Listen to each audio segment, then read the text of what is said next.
오늘은 예수의 제자 사울이라는 제목으로 사도행전 9장 23절부터 31절까지 제가 한 절 여러분들이 한 절 함께 교독하겠습니다. 23절부터 교독합니다. 여러 날이 지나매 유대인들이 사울 죽이기를 공모하더니 그 계교가 사울에게 알려지니라. 그들이 그를 죽이려고 밤낮으로 성문까지 지키거늘 그의 제자들이 이 밤에 사울을 광주리에 담아 성벽에서 달아내리리라.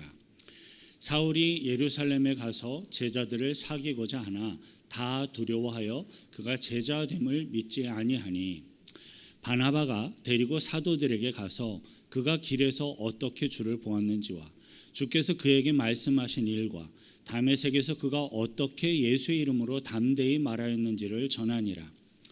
사울이 제자들과 함께 있어 예루살렘에 출입하며 또 주 예수의 이름으로 담대히 말하고 헬라파 유대인들과 함께 말하며 변론하니 그 사람들이 죽이려고 힘쓰거늘 형제들이 알고 가이사랴로 데리고 내려가서 다소로 보내니라. 함께 있습니다. 그리하여 온 유대와 갈릴리와 사마리아 교회가 평안하여 든든히 서가고 주를 경외함과 성령의 위로로 진행하여 수가 더 많아지니라. 아멘. 예수님의 제자들을 박해했던 사울은 성령님의 강권하심을 따라 정말로 다메섹 한 가는 길 복판에서 예수님을 만났습니다. 예수 그리스도를 만나게 된 사울은 경건한 성도 아나니아를 만나서 물세례와 안수기도를 받게 되었고 성령의 충만함을 받았습니다. 사울은 예수 그리스도를 믿고 물세례를 받아서 구원받은 성도가 되었을 뿐만 아니라 성령 세례를 받음으로써 이제는 예수 그리스도의 구원의 복음을 전하며 증거하는 예수 그리스도의 제자가 된 것입니다. 급진적인 유대교가 강하였던 그 당시에 예수 그리스도의 제자가 된 사울은 필연적으로 만나게 될 사람들이 있었습니다. 본문 23절 다시 함께 있습니다. 여러 날이 지나매 유대인들이 사울 죽이기를 공모하더니 유대인들이 사울 죽이기를 공모하더니 예수 그리스도의 제자들을 박해했던 사울이 이제는 본인 스스로 예수 그리스도를 따르는 제자가 됨으로써 유대인들로부터 사울이 박해를 당하게 되었습니다. 크리스천들을 박해했던 박해자 사울이 이제는 자신들의 동료였던 유대인들로부터 오히려 박해를 당하는 주요 인물이 될 줄을 누가 상상이나 할 수 있었겠습니까? 하나님께서는 우리 모든 인간들의 생각, 능력, 상상을 뛰어넘는 하나님의 방법으로 섭리하심으로써 하나님의 뜻을 성취하시며 또 구원의 뜻을 이루어 가시는 것을 믿으시길 바랍니다. 사도행전에 기록되어 있는 성경 구절의 내용만으로 본다면요, 크리스천을 박해하던 박해자 사울이 단지 며칠 만에 박해를 당하는 그리스도의 제자가 된 것으로 오해하기가 굉장히 쉽습니다. 하지만 그렇지가 않습니다. 크리스천을 박해하던 박해자 사울이 단지 며칠 만에 박해를 당하는 그리스도의 제자가 된 것이 전혀 아니었습니다. 오늘 본문 23절 앞부분에서 이렇게 기록하고 있어요. 여러 날이 지나매라고 표현되어 있는 이 기간은요, 사도행전에서는 자세하게 설명하고 있지 않지만 꽤 긴 시간이었습니다. 사울이 예수 그리스도를 믿고 제자가 된 이후로 유대인들로부터 본격적인 박해를 당하기 전까지 구체적으로 어떤 일들이 있었는지를 알 수 있는 내용이 갈라디아서에 있습니다. 갈라디아서 1장 16절부터 19절 화면을 따라 함께 있습니다. 그의 아들을 이방에 전하기 위하여 그를 내 속에 나타내시기를 기뻐하셨을 때 내가 곧 혈육과 의논하지 아니하고 또 나보다 먼저 사도된 자들을 만나려고 예루살렘으로 가지 아니하고 아라비아로 갔다가 다시 다메섹으로 돌아갔노라. 그 후 3년 만에 내가 게바를 방문하려고 예루살렘에 올라가서 그와 함께 15일을 머무는 동안 주의 형제 야고보 외에 다른 사도들을 보지 못하였노라. 방금 읽은 이 갈라디아서의 내용과 사도행전의 내용을 우리들이 종합을 해서 정리를 해보면 이렇습니다. 사울은 다메섹으로 가는 길에서 빛 가운데 찾아오신 예수 그리스도를 만나고 예수님과 대화함으로써 큰 충격과 함께 구세주 예수 그리스도에 대한 내적인 믿음을 갖게 되었습니다. 그리고 사울은 다메섹에 가서 아나니아를 만남으로써 안수기도를 받고 물세례를 받음으로 가리워졌던 육신에 눈을 뜨게 되었을 뿐만 아니라 성령 세례를 받음으로 이제는 메시아 예수 그리스도를 믿음의 눈으로 볼 수 있게 되었습니다. 육체의 눈도 회복하고 예수의 제자가 된 사울은 성령의 충만함으로 유대인들에게 예수가 하나님의 아들이시다라고 증거함으로 그들을 당황하게 만들기도 하였습니다. 그 내용이 우리들이 지난주에 읽었던 본문 22절이었어요. 다시 함께 읽습니다. 사울은 힘을 더 얻어 예수를 그리스도라 증언하며 다메섹에 사는 유대인들을 당혹하게 하니라. 그런데 이 사도행전 9장 22절부터 23절의 이 내용 사이에는 굉장히 긴 시간의 차이가 있습니다. 그 시간의 차이를 사도행전 9장 23절에서는 단지 여러 날이 지나매라고 표현하고 있는 거예요. 하지만 사도행전 9장 23절에서 여러 날이 지나매라고 표현하고 있는 이 시간의 차이는 갈라디아서의 설명에 의하면 무려 3년이 넘는 긴 시간이었습니다. 사울은 아나니아의 안수기도를 받고 육신의 눈을 회복하고 또 물세례와 성령 세례를 받은 이후에 거의 곧장 아라비아로 갔습니다. 사울은 아라비아로 가서 3년의 시간을 보낸 이후에 다시 다메섹으로 돌아와서 유대인들의 박해를 받게 되었는데 그 박해를 당하게 된 그 시점이 바로 오늘의 본문 23절의 시점입니다. 우리들은 사울이 아라비아로 가서 3년이라는 긴 시간을 보낸 것에 대해 한 번 더 묵상하며 좀 생각해 볼 필요가 있습니다. 우선 하나님의 아들 예수 그리스도를 깨닫고 믿게 된 사울은 왜 아라비아로 가서 3년의 시간을 보내게 되었을까요? 그 이유에 대해 우리들이 추론해 볼 수 있는 성경의 정황들이 있는데요. 갈라디아서 1장 16절 17절이 그렇게 기록되어 있습니다. 사울은 하나님의 아들 되신 메시아 예수 그리스도를 깨닫고 믿게 됐을 때 혈육과 가족과 의논하지 않고 단독으로 혼자서 스스로 결정을 해서 아라비아에 가서 3년의 시간을 보냈습니다. 여러분, 근데 대부분의 어떤 중요한 일들은요, 항상 가장 가까운 가족들과 의논하고 상의하면서 결정하는 것이 보통일 것입니다. 하지만요, 자신의 목숨과도 바꿀 수 없을 만큼, 목숨과도 바꿀 수 있을 만큼, 목숨이라도 내놓을 수 있을 만큼 정말로 가장 중요하고 중대한 인생의 결정, 삶의 목표를 찾아가는 일은요, 결국은 스스로 결정해야만 합니다. 저는 사울이 예수 그리스도를 만나고 믿게 되었을 그 당시에 왜 가족들과 상의하지 않고 혼자서 결정을 하고 아라비아로 떠나가게 되었는지를 저는 충분히 이해할 수 있습니다.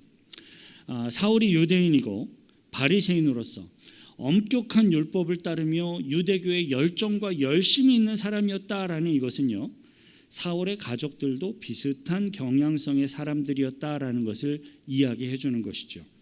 자신이 늘 사랑하며 존경하는 부모님들과 또 자신의 형제들과 자신의 친지들이 모두 유대교의 열정과 열심이 있는 사람들인데 갑자기 사울 자신은 크리스천이 되었습니다라고 선언하며 그들 가운데 주장할 수가 없었던 겁니다. 저의 경우도요, 제가 목회자의 소명을 받아서 목회자의 삶을 살아가겠다고 제가 결정을 했을 때 결코 저의 가족들과 상의를 하거나 계획을 할 수가 없었습니다. 왜냐하면 그 당시에 저와 저의 동생만 교회를 다니고 있었어요. 둘만 크리스천이었고 누님들과 부모님들은 모두 전통적인 유교 사상과 제사의식에 굉장한 열정이 있는 그러한 상태였기 때문입니다. 그 당시에 저희 가족들은 모두 다 제가 장남인데요. 장남인 제가 돈을 잘 벌 수 있는 대학과 학과를 선택을 해서 가정을 좀 경제적으로 이렇게 쭉 일으켜주기를 기대하며 바라고 있는 상황이었습니다. 그런데 갑자기 제가 하나님으로부터 목회자로 소명을 받았기 때문에 돈을 잘 버는 직업과는 전혀 상관이 없는 목회자의 삶을 살아가고 싶은데 어떻게 생각하시는지요? 라고 가족들과 상의할 수가 없었습니다. 그렇다고 해서 하나님으로부터 부름을 받은 목회자의 소명이 저에게 분명히 주어졌는데 제가 하나님의 부르심을 거부하거나 또 불순종하는 것도 결코 있을 수가 없는 일이었습니다. 저는 중학교 졸업하고 고1 올라가자마자 나름대로의 소명을 확인을 하게 되었는데요. 그때로부터 약 2년 6개월 동안 혼자서 신중한 검토와 검증과 고민과 기도의 시간을 가진 이후에 그런 이후에 저의 결정과 결단을 가족들에게 어느 날 선언하고 통보할 수밖에 없었습니다. 하물며 유대인 중에 유대인이요 바리새인이요 열심과 열정이 있는 유대교 신봉자로서 평생을 살아온 사울이 예수의 제자로서 살기로 결정하며 준비되기까지는 얼마나 더 힘들었겠습니까? 사울에게 예수 그리스도의 제자로서의 삶을 살아가기 위해서는요, 그 나름대로 준비하는 시간이 필요하였습니다. 사울은 이미 굉장히 해박한 성경적인 지식과 성경에 대한 전문성이 준비되어 있는 사람이었습니다. 그리고 지금은 영적인 눈을 뜨게 돼서 예수 그리스도가 하나님의 아들이심을 진정으로 믿고 고백하며 구원받은 천국 백성이 된 사람이었습니다. 그럼에도 불구하고 유대교만이 진리라고 생각하며 평생을 살아왔던 사울이 자신 스스로의 잘못과 실수를 되돌아보고 자신의 삶의 의미와 목표를 다시금 재설정하고 확인하기 위해서는 사울 스스로 기도와 성찬의 시간이 필요하였던 겁니다. 갈라디아서를 보면요, 사울이 아라비아에 다녀온 사실을 이야기하는 그 부분 말고도 한 번 더 아라비아를 언급하는 부분이 있는데요. 그것은 아브라함의 두 아들 그 이삭과 하갈의 자녀를 비유로 영적으로 이야기를 하면서 바로 아라비아에 있는 시내산에 대해 언급을 하고 있습니다. 그 시내산은 모세가 하나님으로부터 십계명을 받았던 바로 그 시내산을 의미하는 것이고요. 사울은 아라비아에 있는 바로 그 시내산을 사울은 그 당시에 잘 알고 있었습니다. 오늘날에는 그 시내산이 정확히 어딘지 우리는 몰라요. 그냥 추론만 할 뿐입니다. 하지만 사울은 그 당시에 그 시내산이 어디였는지, 아라비아의 어떤 산이었는지 잘 알고 있었습니다. 자, 이러한 정황을 근거로 우리들이 추론을 해볼 때 사울은 아라비아에 가서 3년이라는 기간을 보내는 중에서 분명히 사울은 시내산에 가서 하나님의 뜻을 구하며 기도하는 시간을 가졌을 것이다 라고 우리는 충분히 추론해 볼 수 있습니다. 왜냐하면 나를 향한 하나님의 부르심을 내가 들었는데 그 하나님의 부르심을 내가 확실하게 분별하고 다시금 확인하기 위해서는 하나님께로 나아가 기도하며 하나님의 마음과 뜻을 깨닫고 확인하는 것 말고는 다른 방법이 전혀 없기 때문입니다. 오늘 본문 23절에서 여러 날이 지나매라고 설명하고 있는 그 시점은 사울이 아라비아에 가서 3년간의 영적인 훈련과 나름대로의 결단을 마치고 다메섹으로 돌아온 바로 그 시점이었습니다. 자, 그렇다면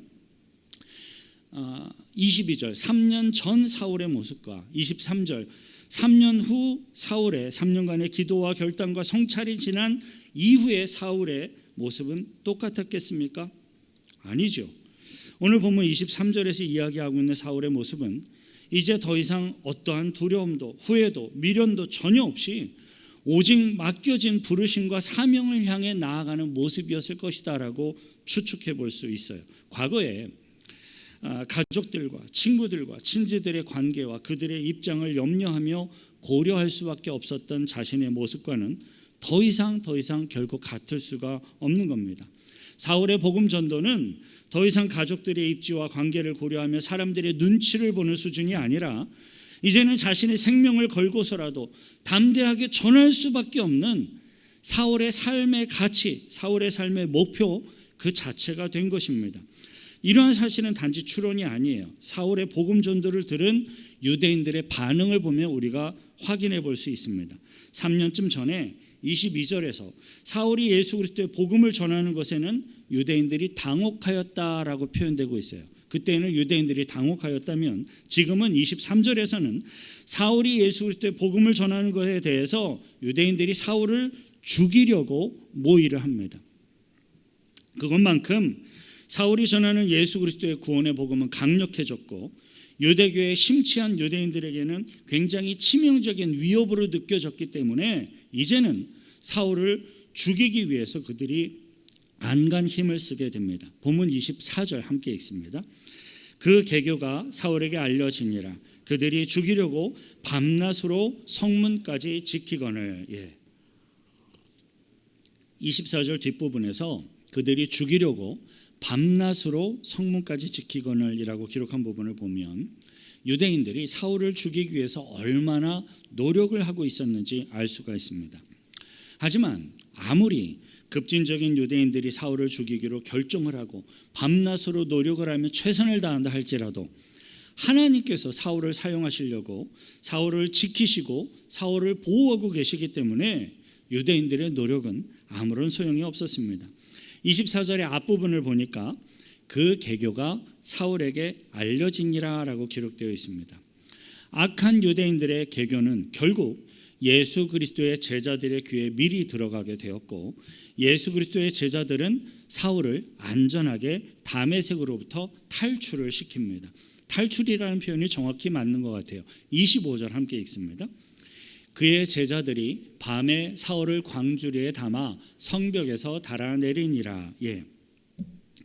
25절에 그의 제자들이 사울을 도와서 안전하게 탈출시키고 있는 이러한 모습을 보면 사울을 굉장히 가까이에서 사울과 교제하며 사울에 대해 알 수 있었던 예수님의 제자들은 사울을 이미 인정하고 받아들이며 신뢰하고 있었습니다. 하지만 아직까지 사울과 가까이에서 교제하며 충분히 알 수 있는 기회가 전혀 없었던 예루살렘 교회의 사도들과 예루살렘 교회의 주요 제자들은 사울을 믿을 수가 없어서 피하고 있었습니다. 26절 함께 읽습니다.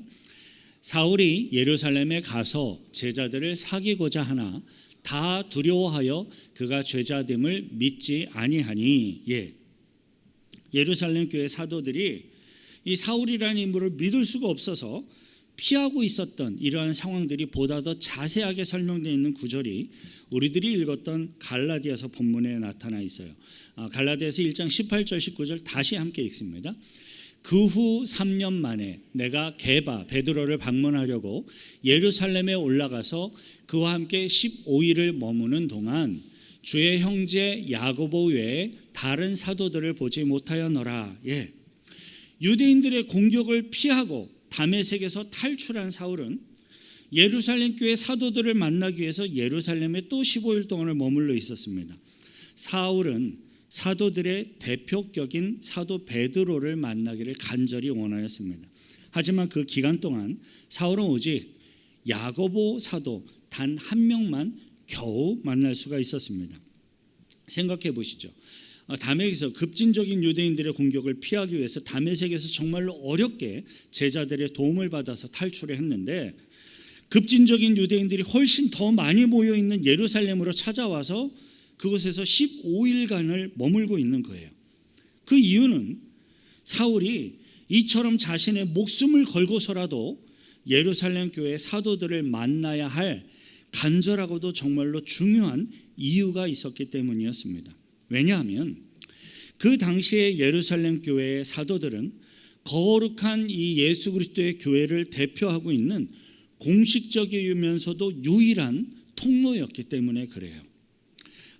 이 말이 조금 어려울 수 있어서 성도님들이 이해하실 수 있도록 보다 더 쉽게 말씀을 드린다면 이렇습니다. 사울은요, 교회의 평신도 사역자인 스데반이 돌에 맞아 순교를 당하는 그 현장에 함께 참여하고 있던 사람이었고요. 죽은 스데반의 겉옷을 증거물로 맡아둔 사람도 역시 사울이었습니다. 과거의 사울, 특별히 예루살렘 교회의 사도들과 성도들에게 직접적으로 가장 많은 죄를 지어서 그들에게 이 사람은 악한 자다라고 악한 자로 명확하게 인식되어 있는 사람 중에 대표자를 뽑는다면 사울이라는 사람을 뽑을 수 있었습니다. 그런데 그러했던 사울이 갑자기 부활하시고 승천하신 예수 그리스도를 길에서 만나서 회심을 했고 지금은 예수 그리스도의 제자로서 살아가고 있다라는 소문이 그들에게 들리는 것이었습니다. 하지만 자신의 눈으로 직접 사울의 악한 행동을 보았고 경험했던 예루살렘 교회 성도들은 결코 쉽게 그러한 소문을 사실로 받아들일 수가 없는 것이 그들의 현실이었습니다. 사울이 자신의 회심과 자신의 구원을 증명하고 예수 그리스도를 따르는 제자로서 살아가고 있다라는 이 사실을 확인해 줄 수 있는 유일한 기회는 오직 예루살렘 교회 사도들 뿐이었어요. 예루살렘 교회 사도들이 사울을 확인을 하고 예루살렘 교회 사도들이 사울을 인정을 해서 형제로 받아들이게 되면 예수님을 믿고 따르는 모든 예수님의 제자들은 더 이상 의심 없이 사울을 형제로 받아들이게 됩니다. 하지만 사울이 예루살렘 교회 사도들로부터 공식적으로 인정을 받지 못하고 확인을 받지 못하게 된다면 사울은 어디를 가더라도 더 이상 예루살렘 교회 사도들로부터 인정받던 확인이 사실되지 않는 이상 거룩한 교회 그리스도의 제자들과 교제할 수가 없는 그러한 상황이 생기는 겁니다. 예수 그리스도 안에서요, 성도들이 서로 거룩한 교제를 하는 이 거룩한 교제권 안으로 들어오는 이 일은요, 단순히 음식을 나누어 먹고 외롭지 않게 친밀하게 교제하는 것, 그것만이 아니에요. 그 이상의 정말로 매우 중요한 영적인 의미가 있습니다. 거룩한 교회에 교제권 안으로 들어온 거룩한 성도들은 비록 처음 보는 사람일지라도요, 예수 그리스도의 이름으로 서로 도우며 함께 협력할 수가 있습니다. 특별히 주님의 뜻을 위해서라면 자신이 소중하게 여기는 것을 아낌없이 내어줄 수 있을 만큼 협력하며 도울 수 있습니다. 저는 목사로서요, 예수 그리스도의 복음을 전하는 사역을 감당한다라는 이유만으로 저의 상황이 정말 힘들고 어려웠을 때 전혀 얼굴도 모르고 한 번도 만나본 적도 없는 사람들로부터 정말로 큰 도움을 받아본 경험이 참 많이 있습니다. 이것은 예수 그리스도를 믿지 않는 세상 사람들이 볼 때에는 도무지 이해할 수가 없는 기적이에요. 왜 그런데? 왜 그렇게 사는데? 라고 하는 이해할 수가 없는 기적입니다. 하지만 진정한 믿음으로 구원받은 성도들에게는 그것이 기적이 아니고 현실이고 실제가 됩니다. 물론 예수님을 믿는다고 해서 모든 사람들이 다 그렇게 예수 그리스도의 이름으로 돕고 협력할 수 있는 사람들인 것은 결코 아니에요. 결코 아니에요. 예수님을 믿는 성도들임에도 불구하고요, 온갖 시기와 질투와 탐욕과 관계 어려움 속에서 오히려 복음 증거의 사역을 방해하고 어렵게 하는 사람들도 분명히 있습니다. 경험해 본 적도 있습니다. 하지만 하나님께서는요, 복음 증거의 사명을 잘 감당하도록 하기 위해서 기꺼이 협력할 수 있는 진실된, 남겨진 신실한 주의 일꾼들을 항상 예비해 두십니다.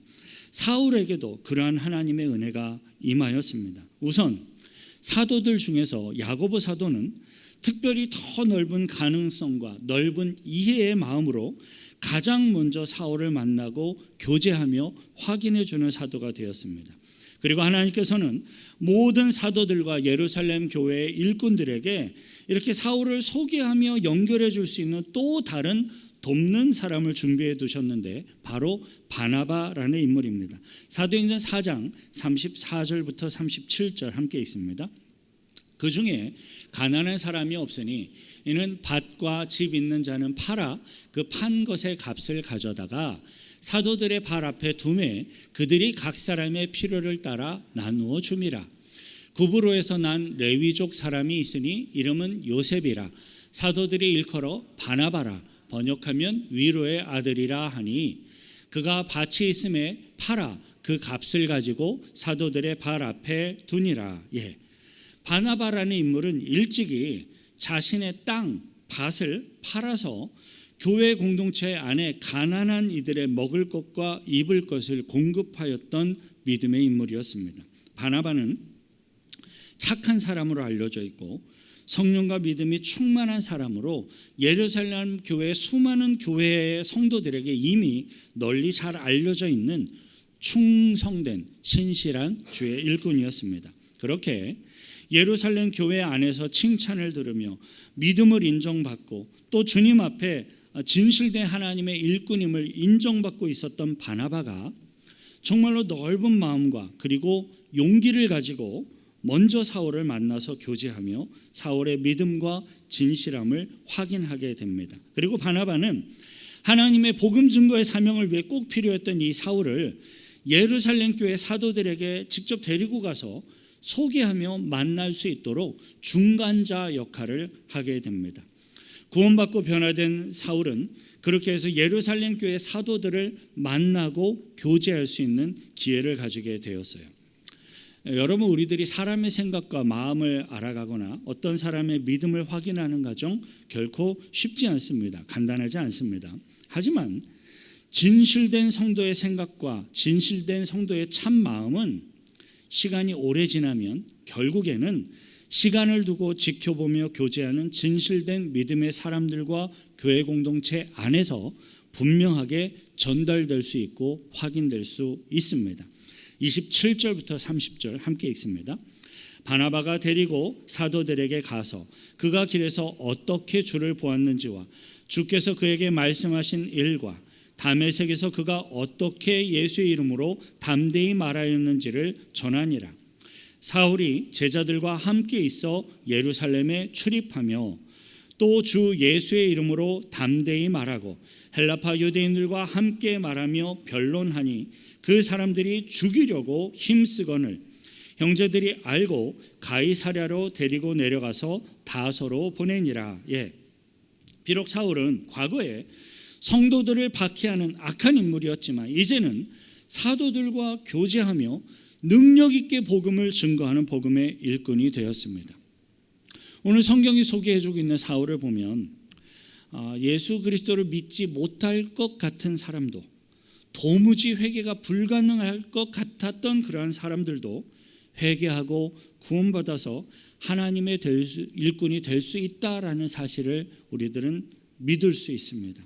그리고 하나님께서는 예수 그리스도를 박해하던 그 사울까지 변화시키시고, 그리고 교회 공동체는 그러한 사울까지도 용서하게 하셔서, 그리고 또 그리스도의 이름으로 협력하게 하셔서 하나님의 뜻을 성취하셨습니다. 본문 31절 천천히 함께 읽습니다. 그리하여 온 유대와 갈릴리와 사마리아 교회가 평안하여 든든히 서가고 주를 경외함과 성령의 위로로 진행하여 수가 더 많아지니라. 아멘. 유대인들의 박해는 여전히 동일하였습니다. 하지만 하나님의 뜻에 따라 순종하는 주님의 일꾼들과 기꺼이 용서와 사랑과 복음 증거를 실천하는 교회 공동체를 통하여서, 그들의 협력함을 통하여서 하나님의 나라는 든든히 세워졌습니다. 여기에는 굉장히 중요한 영적인 요소가 담겨 있습니다. 사울이라는 인물에게 나의 형제 자매가 핍박을 당한 성도들이 남아 있었을 거예요. 마음이 쉽게 열리지 않았을 겁니다. 거부하고 싶었을 거예요.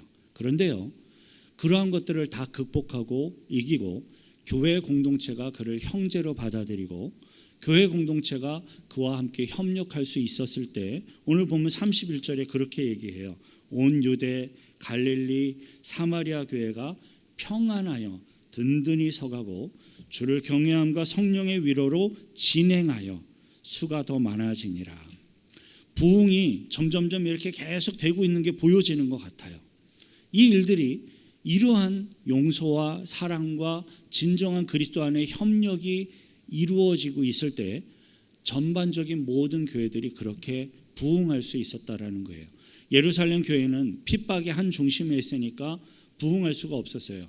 내적으로는 부흥하고 있었지만 보이는 모습은 부흥할 수가 없었어요. 하지만 흩어져 있는 성도들을 통해서 온 유대와 사마리아와 다른 지방 지역들이 평안하여지고 더욱더 든든해지고 성도들의 숫자가 날마다 불어가는 일들이 전체로 본다면 줄어드는 게 아니라 오히려 그리스도의 거룩한 교회가 부흥하고 성장해가는 일들이 이러한 그리스도의 역사를 통하여 이루어졌다라는 사실입니다. 사랑하는 성도 여러분, 진정한 예수 그리스도의 제자가 된 사람들에게는요, 복음으로 인한 고난, 그것이 있는 게 당연한 거예요. 예수 그리스도를 믿지 않다가 내가 예수 그리스도를 믿었는데 계속 평안하고 기쁘기만 해요. 그거 뭔가 이상한 거예요. 예수 그리스도 믿고 구원받아서 복음으로 내가 변화되었다는 그 사실로 인해 고난이 오는 게 당연한 거예요. 그게 사실입니다. 오늘 우리들은 예수 그리스도의 구속의 은혜 앞에서 기도의 준비, 결단, 성령의 능력, 헌신으로 세워져서 더욱더 크게 쓰임받는 교회와 복음의 일꾼들의 역사를 확인하였습니다. 아무리 유능하고 아무리 실력 있는 사람이라 할지라도, 사울처럼 유능한 인물이라 할지라도 철저한 기도의 과정을 통해 본인 스스로의 결단과 헌신이 준비된 이후에 하나님이 그를 비로소 들어서 사용하시며 주님의 뜻을 이루어 나가셨다는 사실도 함께 배웠습니다. 능력이 많은 사울조차도요, 혼자서는 아무것도 할 수가 없었습니다. 아무리 능력과 성령의 권세가 많은 사람이라 할지라도 세워진 거룩한 교회 공동체, 예수 그리스도의 피값으로 세워진 거룩한 교회 공동체의 권위를 존중하며 그 안에서 세워지도록 인내와 겸손을 또 요구하신다라는 사실도 함께 배웠습니다. 그리고 교회 공동체는 끊임없이 자신의 개인적인 생각, 자신의 경험까지도 다 내려놓고 하나님의 뜻을 구하며 하나님의 뜻을 분별하며 나아가야 한다는 사실도 배웠습니다. 그렇게 할 수 있을 때 아무리 박해가, 방해가 많이 있다 할지라도 다양한 거룩한 교회 공동체 안에서 하나님의 나라가 부흥하는 것을 믿습니다. 바라고 소망합니다. 온 유대, 갈릴리, 사마리아 교회가 평안하여 든든히 서가고 부흥한 것처럼 우리들의 교회 공동체, 각 가정, 여러분들의 직장, 여러분들의 친구들 삶 가정 가운데 평안과 구원의 부흥이 일어나기를 축원드립니다. 이 시간 같이 함께 기도하실 때에요, 하나님, 교만함을 내려놓고 더욱더 겸손히 주님의 은혜를 구하는 저희들 되게 하시고, 나의 개인적인 생각과 편견과 고집까지도 내려놓고 하나님의 뜻이 무엇인지를 구하며 찾을 수 있는 겸손함을 나에게 허락해 주옵소서. 교회 공동체가 끊임없이 변화하고 성숙하고 모든 것들을 내려놓고 끊임없이 변화해가고 이끌어가는 하나님의 섭리를 영적인 눈으로 바라볼 수 있도록 깨어 있어야 함을 배웠습니다. 우리들의 교회 공동체가 그리 되길 소망합니다. 내가 기도하는 자로서 주님의 뜻을 보기를 소망합니다. 그리하여 나의 삶 속에, 우리들의 직장 가운데, 우리들의 교회 공동체 가운데 날마다 부흥하여 수가 늘어나는 그러한 일들이 진행되기를 소망하며 같이 함께 구하겠습니다. 거룩하신 주님,